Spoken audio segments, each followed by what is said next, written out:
Hello and welcome to the Omega Book Club. Please discuss what you liked and didn't like about this book in the comments below. The Cave of Horror by Captain S.P. Meek. Astounding Stories of Super Science. January, 1930. Suddenly, for no apparent reason at all, one of the men on guard was jerked into the air feet upwards. Screaming, the guardsman was jerked through the air. An unearthly screech rang through the cavern. The unseen horror of Mammoth Cave had struck again.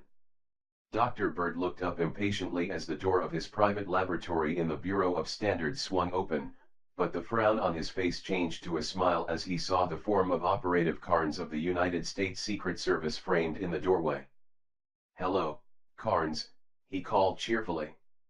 "Take a seat and make yourself at home for a few minutes. I'll be with you as soon as I finish getting this weight." Carnes sat on the edge of a bench and watched with admiration the long nervous hands and the slim tapering fingers of the famous scientist. Dr. Bird stood well over 6 feet and weighed 206 pounds stripped. His massive shoulders and heavy shock of unruly black hair combined to give him the appearance of a prize fighter until one looked at his hands. Acid stains and scars could not hide the beauty of those mobile hands, the hands of an artist and a dreamer. An artist Dr. Bird was, albeit his artistry expressed itself in the most delicate and complicated experiments in the realms of pure and applied science that the world has ever seen, rather than in the commoner forms of art. The doctor finished his task of weighing a porcelain crucible, set it carefully into a dessicator, and turned to his friend. "What's on your mind, Carnes?" he asked. "You look worried.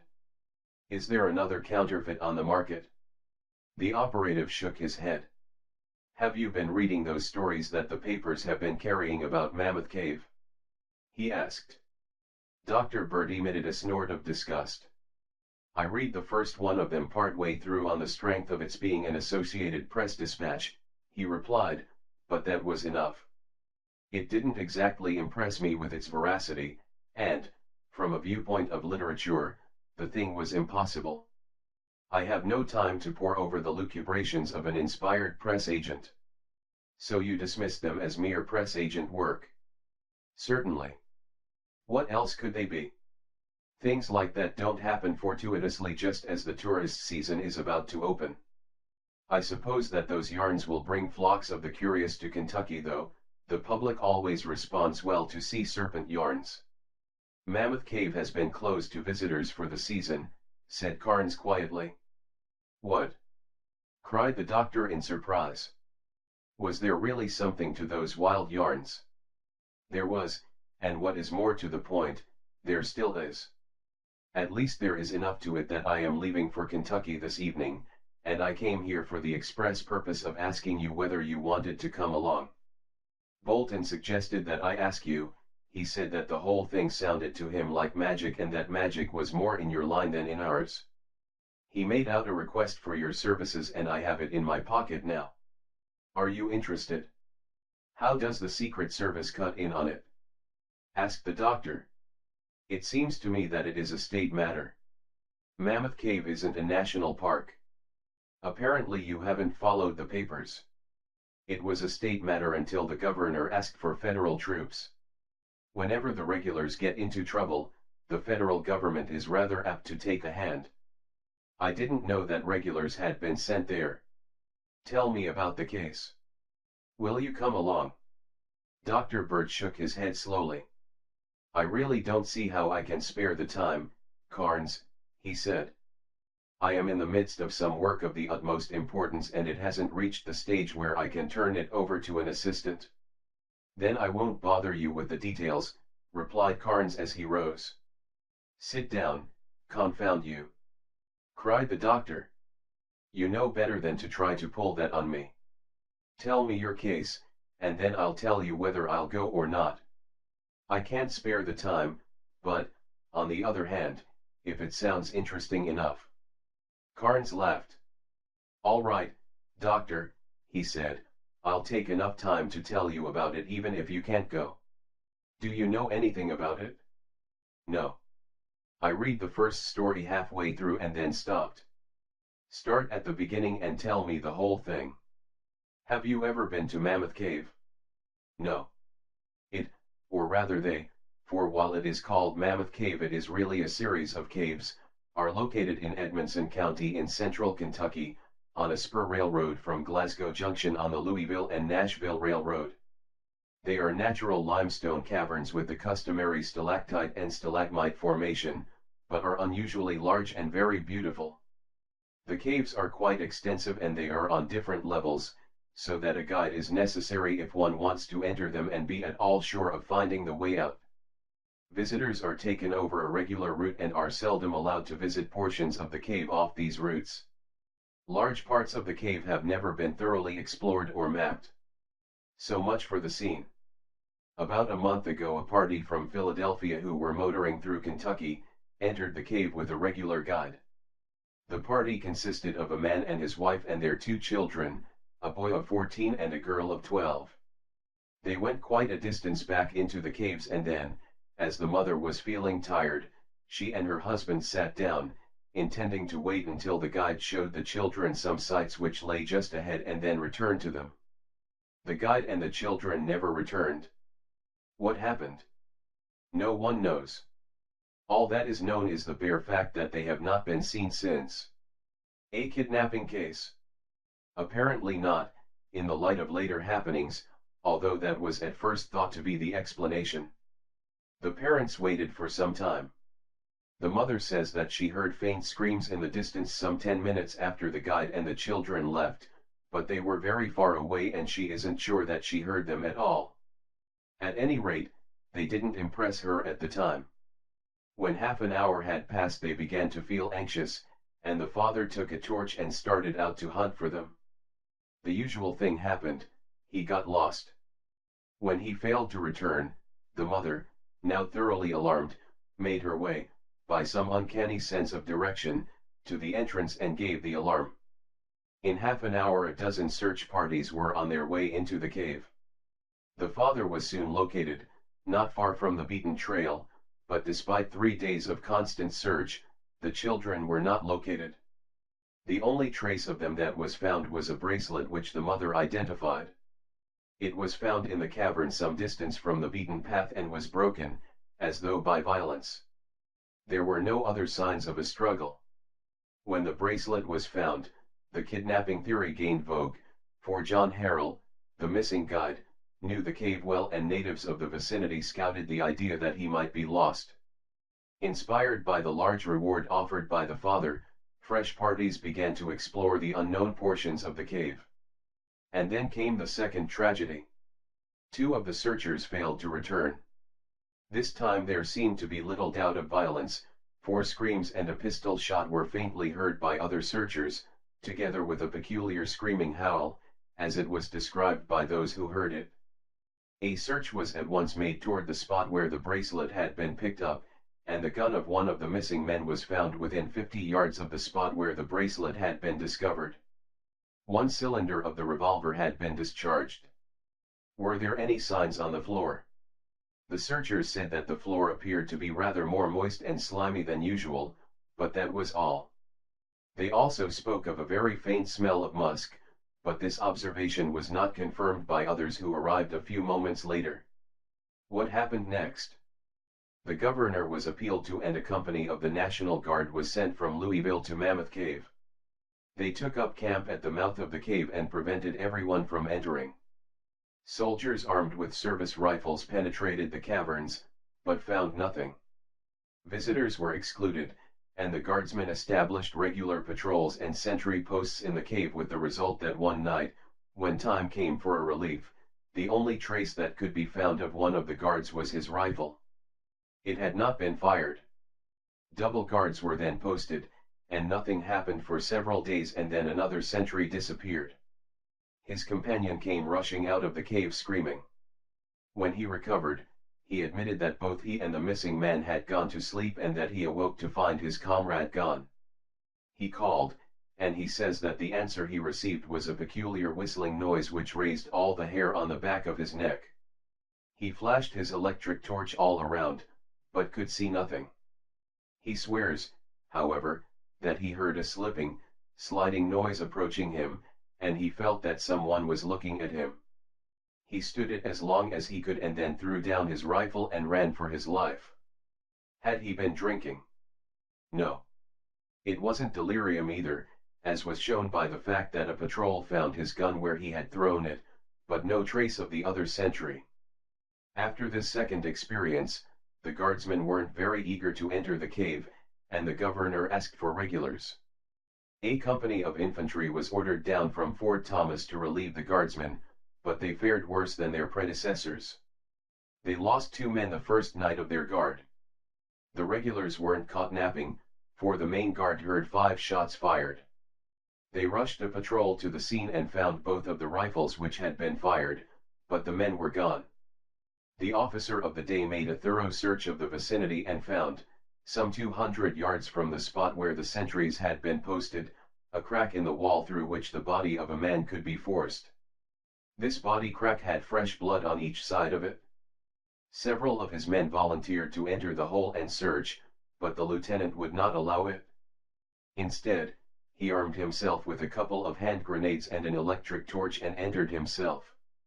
That was last Tuesday, and he has not returned. Was there any disturbance heard from the crack? None at all. A guard was posted with 2 machine guns pointed at the crack in the wall, and a guard of 8 men and a sergeant stationed there. Last night, about 6 o'clock, while the guard were sitting around their guns, a faint smell of musk became evident. No one paid a great deal of attention to it, but suddenly for no apparent reason at all one of the men on guard was jerked into the air feet upwards. He gave a scream of fear, and an unearthly screech answered him.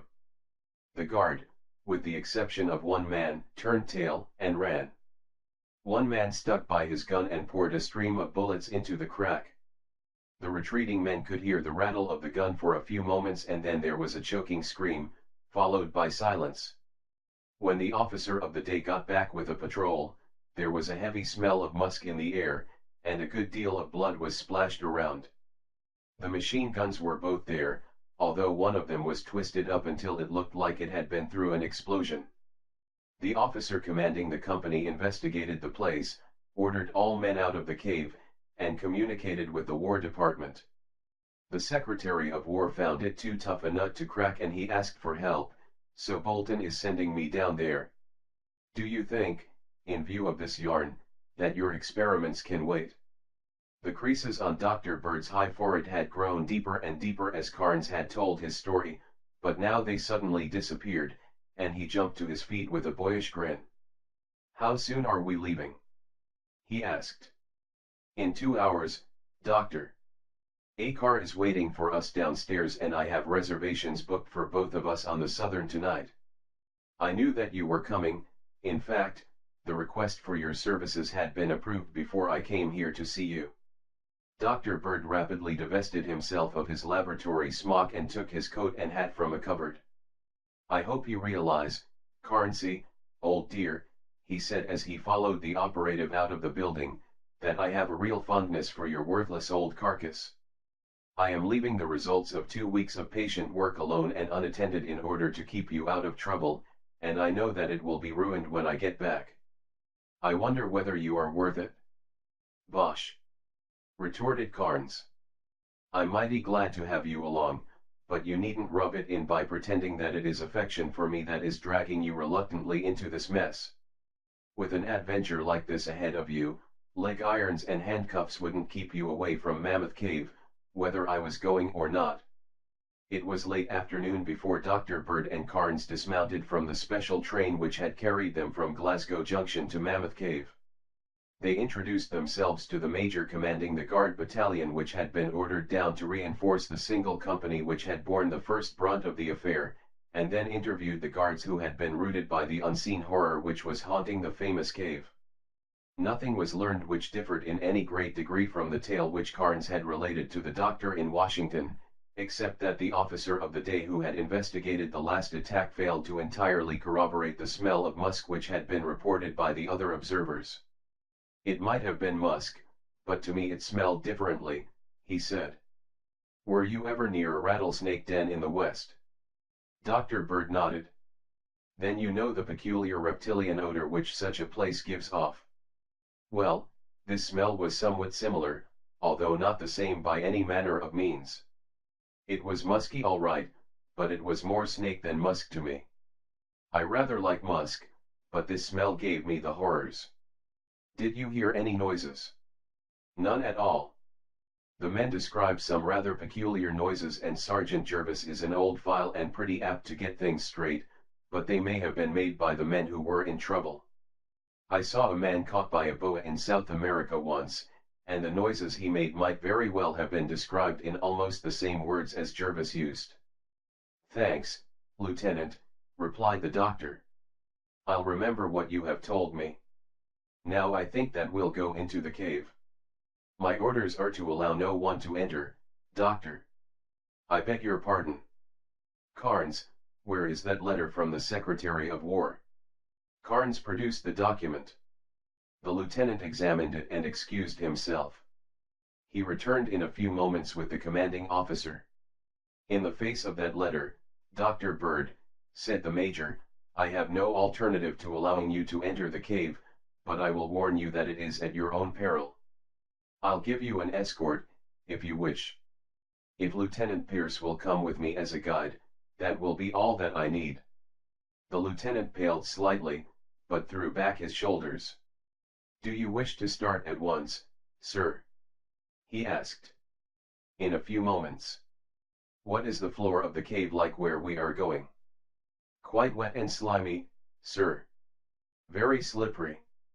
Yes, sir. In that case, before we go in, we want to put on baseball shoes with cleats on them, so that we can run if we have to. Can you get us anything like that? In a few moments, sir. Good. As soon as we can get them, we'll start. In the meantime, may I look at that gun that was found? The Browning machine gun was laid before the doctor. He looked it over critically and sniffed delicately at it.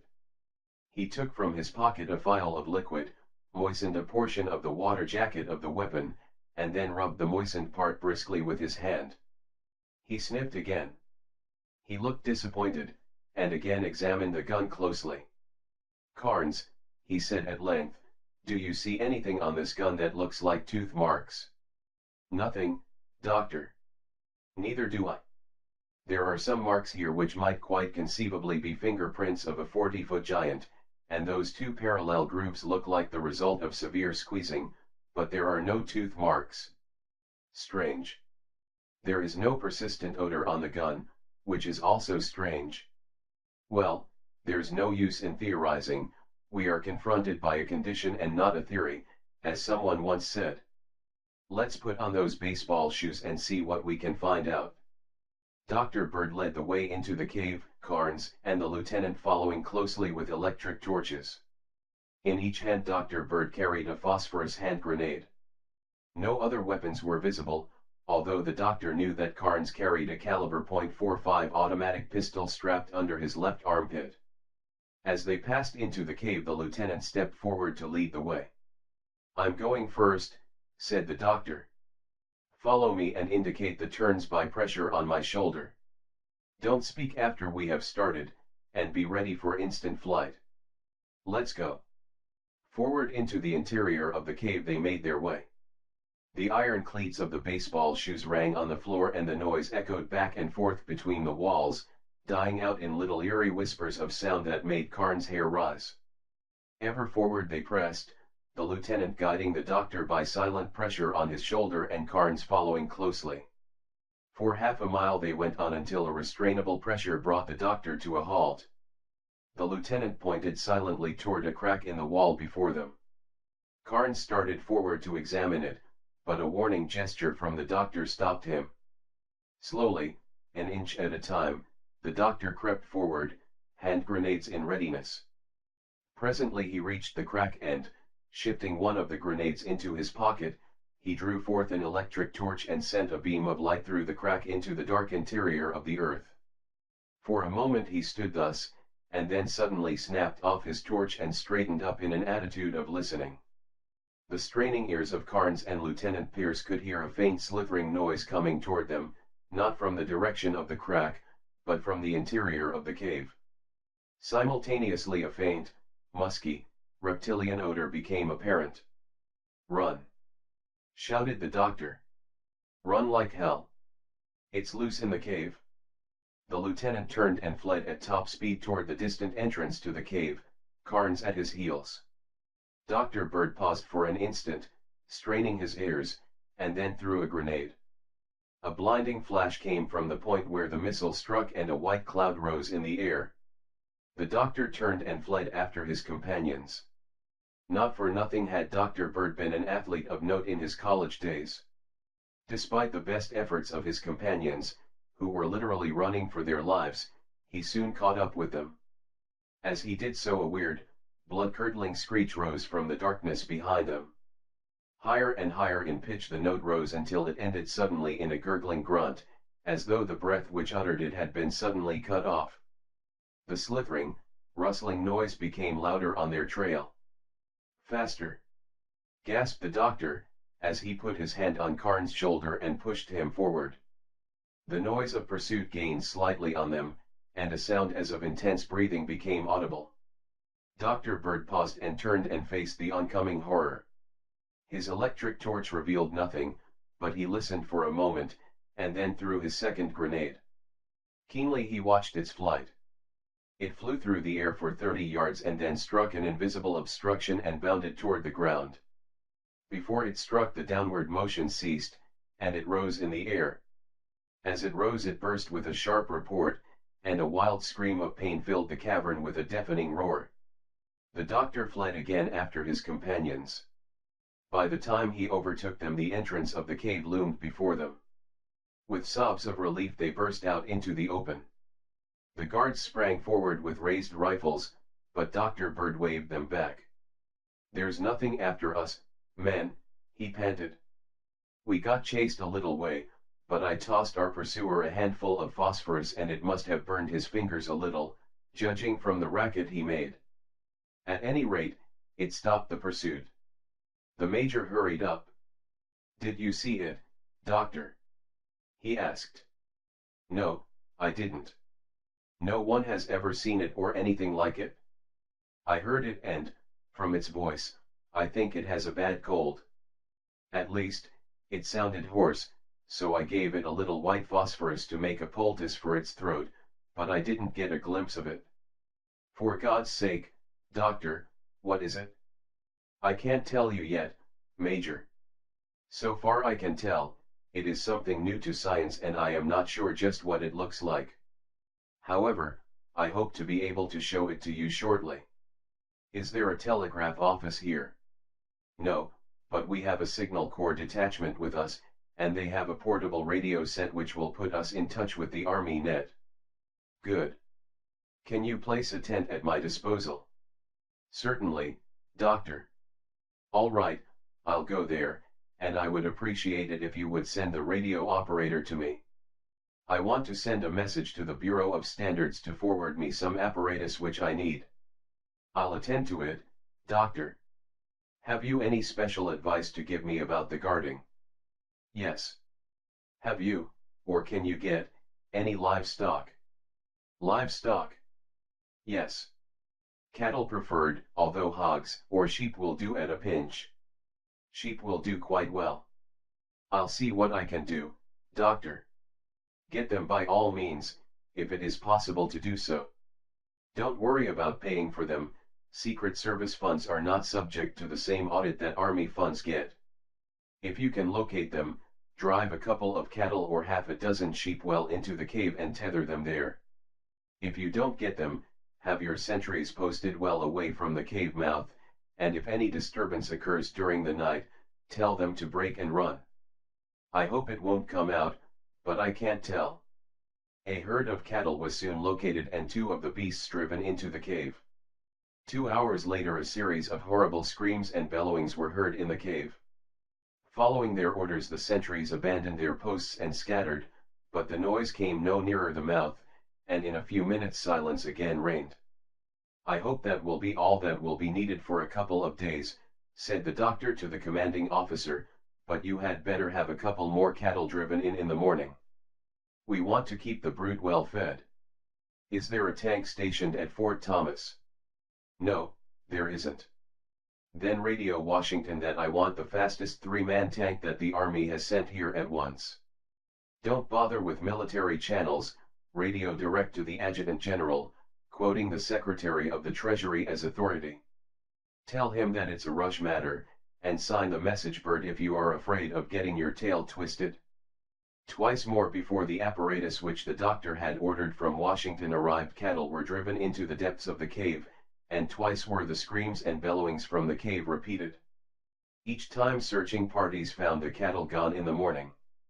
A week after the doctor's arrival, a special train came up, carrying 4 mechanics from the Bureau of Standards, together with a dozen huge packing cases. Under the direction of the doctor, the cases were unpacked and the apparatus put together. Before the assembly had been completed, the tank which had been requested arrived from Camp Meade, and the Bureau mechanics began to install some of the assembled units in it. The first apparatus which was installed in the tank consisted of an electric generator of peculiar design which was geared to the tank motor. The electromotive force thus generated was led across a spark gap with points of a metallic substance. The light produced was concentrated by a series of parabolic reflectors, directed against a large quartz prism, and thence through a lens which was designed to throw a slightly divergent beam. This apparatus, Dr. Bird explained to the Signal Corps officer, who was an interested observer, is one which was designed at the Bureau for the large-scale production of ultraviolet light. There is nothing special about the generator except that it is highly efficient and gives an almost constant electromotive force. The current thus produced is led across these points, which are composed of magnalloy, a development of the Bureau. We found on investigation that a spark gave out a light which was peculiarly rich in ultraviolet rays when it was passed between magnesium points. However, such points could not be used for the handling of a steady current because of lack of durability and ease of fusion, so a mixture of graphite, alundum and metallic magnesium was pressed together with a binder which will stand the heat. Thus we get the triple advantages of ultraviolet light production, durability, and high resistance. The system of reflectors catches all of the light thus produced except the relatively small portion which goes initially in the right direction, and directs it on this quartz prism where, due to the refractive powers of the prism, the light is broken up into its component parts. The infrared rays and that portion of the spectrum which lies in the visible range, that is, from red to violet inclusive, are absorbed by a black body, leaving only the ultraviolet portion free to send a beam through this quartz lens. I thought that a lens would absorb ultraviolet light, objected the signal officer. A lens made of glass will, but this lens is made of rock crystal, which is readily permeable to ultraviolet. The net result of this apparatus is that we can direct before us as we move in the tank a beam of light which is composed solely of the ultraviolet portion of the spectrum. In other words, an invisible light. Yes. That is, invisible to the human eye. The effect of this beam of ultraviolet light in the form of severe sunburn would be readily apparent if you exposed your skin to it for any length of time, and the effects on your eyesight of continued gazing would be apt to be disastrous. It would produce a severe ophthalmia and temporary impairment of the vision, somewhat the same symptoms as are observed in snow blindness. I see. May I ask what is the object of the whole thing? Surely. Before we can successfully combat this peculiar visitant from another world, it is necessary that we gain some idea of the size and appearance of it. Nothing of the sort has before made its appearance, so far as the annals of science go, and so I am forced to make some rather wild guesses at the nature of the animal. You are probably aware of the fact that the property of penetration possessed by all waves is a function of their frequency, or, perhaps I should say, of their wavelength. Certainly. The longer rays of visible light will not penetrate as deeply into a given substance as the shorter ultraviolet rays. This visitor is evidently from some unexplored and, indeed, unknown cavern in the depths of the earth where visible light has never penetrated. Apparently in this cavern the color of the inhabitants is ultraviolet, and hence invisible to us. You are beyond my depth, doctor. Pardon me. You understand, of course, what color is.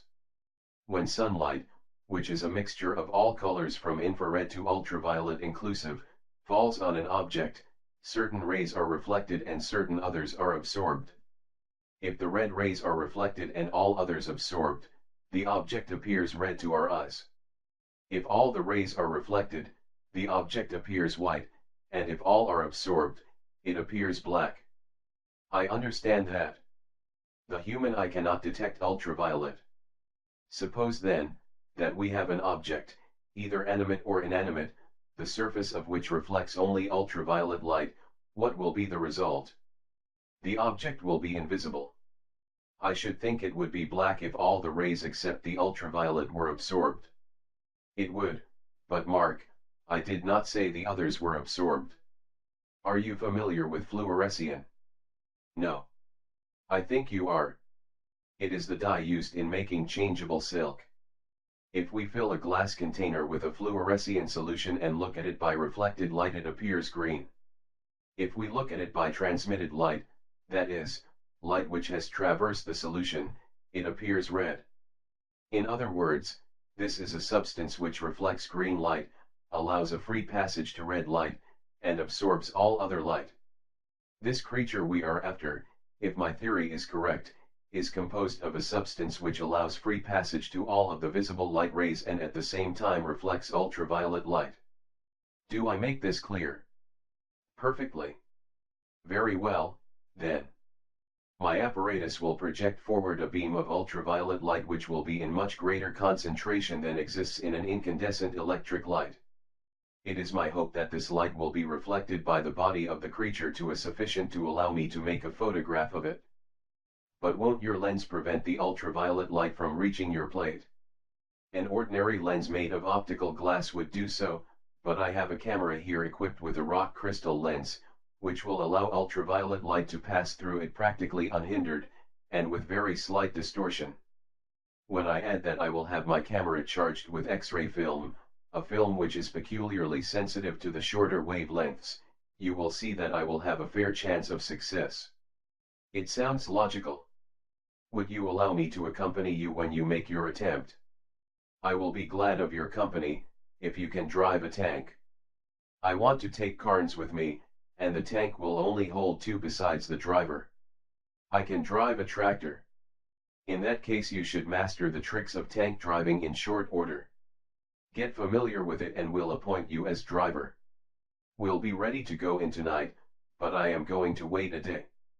Our friend was fed last night, and there is less chance he'll be about. The early part of the next evening was marked by howls and screams coming from the mouth of the cave. As the night wore on, the noises were quite evidently coming nearer, and the sentries watched the cave mouth nervously, ready to bolt and scatter according to their orders at the first alarm. About 2 a.m. the doctor and Carnes climbed into the tank beside Lieutenant Leffingwell, and the machine moved slowly into the cave. A searchlight on the front of the tank lighted the way for them, and, attached to a frame which held it some distance ahead of them, was a luckless sheep. "Keep your eye on the mutton, Carnes," cautioned the doctor. "As soon as anything happens to it, shut off the searchlight and let me try to get a picture. As soon as I have made my exposures I'll tell you, and you can snap it on again. Lieutenant, when the picture is made, turn your tank and make for the entrance to the cave. If we are lucky, we'll get out." Forward the tank crawled, the sheep bleating and trying to break loose from the bonds which held it. It was impossible to hear much over the roar of the motor, but presently Dr. Bird leaned forward, his eyes shining. "I smell musk," he announced.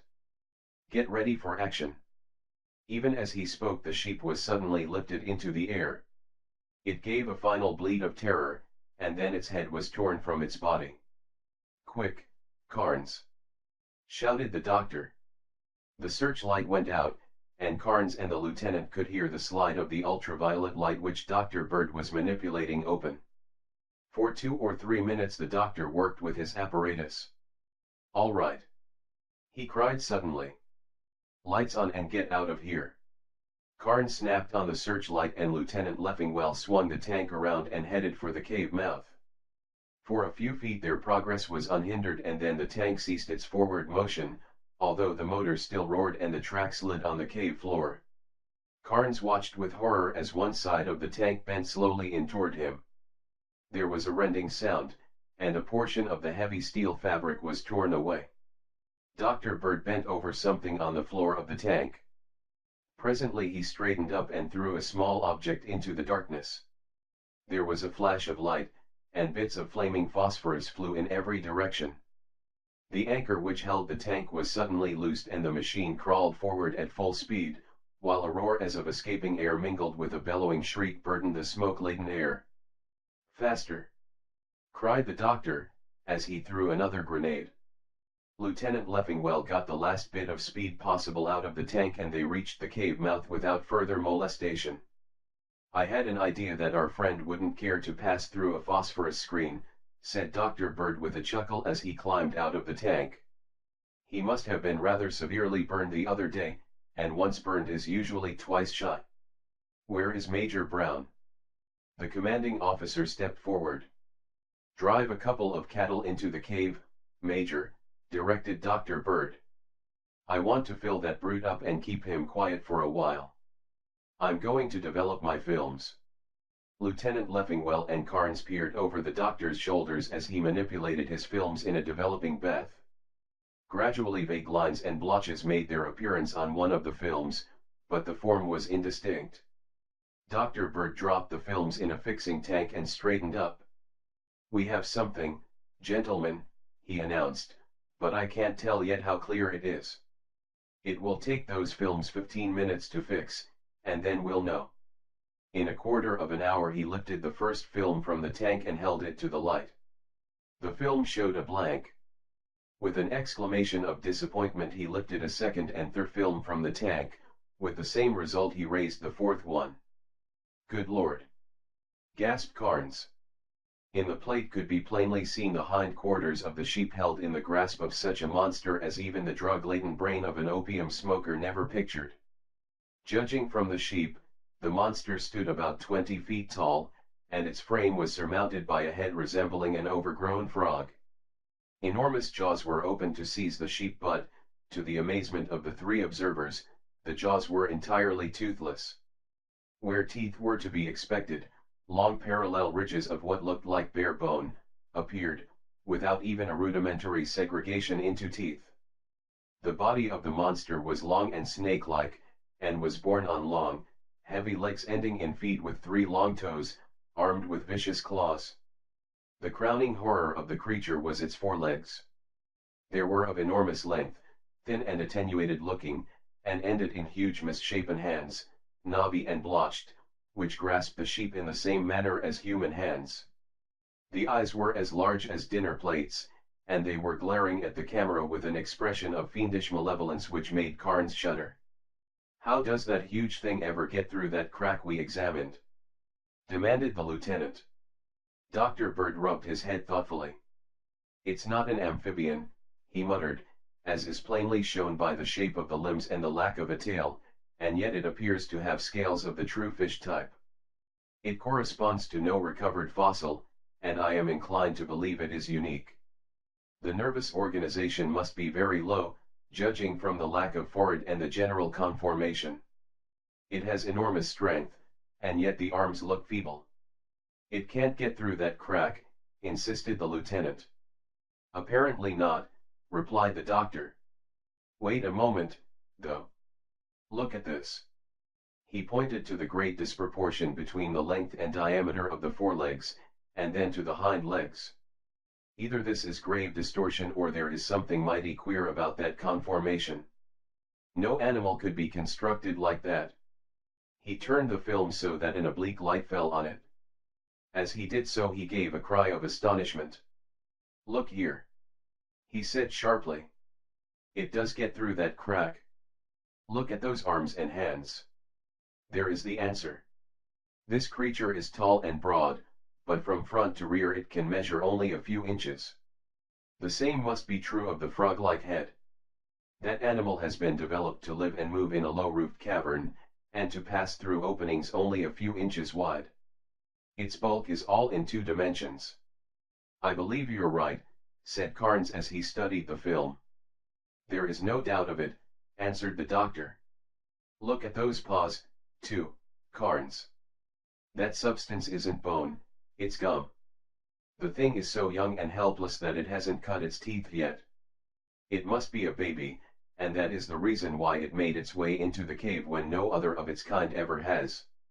How large are full-grown ones if this is a baby? Asked the lieutenant. The Lord alone knows, replied Dr. Bird. I hope that I never have to face one and find out. Well, now that we know what we are fighting, we ought to be able to settle its hash. High explosive? Suggested the lieutenant. I don't think so. With such a low nervous organization, we would have to tear it practically to pieces to kill it, and I am anxious to keep it from mutilation for scientific study. I have an idea, but I'll have to study a while before I am sure of the details. Send me the radio operator. The next day the bureau mechanics began to dismount the apparatus from the tank and to assemble another elaborate contrivance. Before they had made an end of the work, additional equipment arrived from Washington, which was incorporated in the new setup. At length Dr. Bird pronounced himself ready for the attempt. Under his direction, 3 cattle were driven into the cave and there tethered. They were there the next morning unharmed, but the second night the now familiar bellowing and howling came from the depths of the cave, and in the morning 2 of the cattle were gone. That will keep him quiet for a day or 2, said the doctor, and now to work. The tank made its way into the cave, dragging after it 2 huge cables which led to an engine-driven generator outside the cave. These cables were attached to the terminals of a large motor which was set up in the cave near the place where the cattle were customarily tethered. This motor was the actuating force which turned 2 generators, one large and one small. The smaller one was mounted on a platform on wheels, which also contained the spark gaps, the reflectors, and other apparatus which produced the beam of ultraviolet light which had been used to photograph the monster. From the larger generator led 2 copper bars. One of these was connected to a huge copper plate which was laid flat on the floor of the cave. The other led to a platform which was erected on huge porcelain insulators some 15 feet above the floor. Huge condensers were set up on this platform, and Dr. Bird announced himself in readiness. A steer was dragged into the cave and up a temporary runway which led to the platform containing the condensers, and there tied with the copper bus bar from the larger generator fastened to 3 flexible copper straps which led around the animal's body. When this had been completed, everyone except the doctor, Carnes, and Lieutenant Leffingwell left the cave. These 3 crouched behind the searchlight which sent a mild beam of ultraviolet onto the platform where the steer was held. The engine outside the cave was started, and the 3 men waited with tense nerves. For several hours nothing happened. The steer tried from time to time to move and, finding it impossible, set up plaintive bellows for liberty. I wish something would happen, muttered the lieutenant. This is getting on my nerves. Something is about to happen, replied Dr. Bird grimly. Listen to that steer. The bellowing of the steer had suddenly increased in volume and, added to the note of discontent, was a note of fright which had previously been absent. Dr. Bird bent over his ultraviolet searchlight and made some adjustments. He handed a helmet-like arrangement to each of his companions and slipped one on over his head. I can't see a thing, Doctor, said Carnes in a muffled voice. The objects at which you are looking absorb rather than reflect ultraviolet light, said the doctor. This is a sort of a fluoroscope arrangement, and it isn't perfect at all. However, when the monster comes along, I am pretty sure that you will be able to see it. You may see a little more as your eyes get accustomed to it. I can see very dimly, announced the lieutenant in a moment. Dimly the walls of the cave and the platform before them began to take vague shape. The 3 stared intently down the beam of ultraviolet light which the doctor directed down the passageway leading deeper into the cave. Good Lord! Ejaculated Carnes suddenly. Slowly into the field of vision came the hideous figure they had seen on the film. As it moved forward a rustling, slithering sound could be heard, even over the bellowing of the steer and the hum of the apparatus. The odor of musk became evident. Along the floor toward them the thing slid. Presently it reared up on its hind legs and its enormous bulk became evident. It turned somewhat sideways and the correctness of Dr. Bird's hypothesis as to its peculiar shape was proved. All of the bulk of the creature was in 2 dimensions. Forward it moved, and the horrible human hands stretched forward, while the mouth split in a wide, toothless grin. Nearer the doomed sphere the creature approached, and then the reaching hands closed on the animal. There was a blinding flash, and the monster was hurled backward as though struck by a thunderbolt, while a horrible smell of musk and burned flesh filled the air. After it? Quick! Cried the doctor as he sprang forward.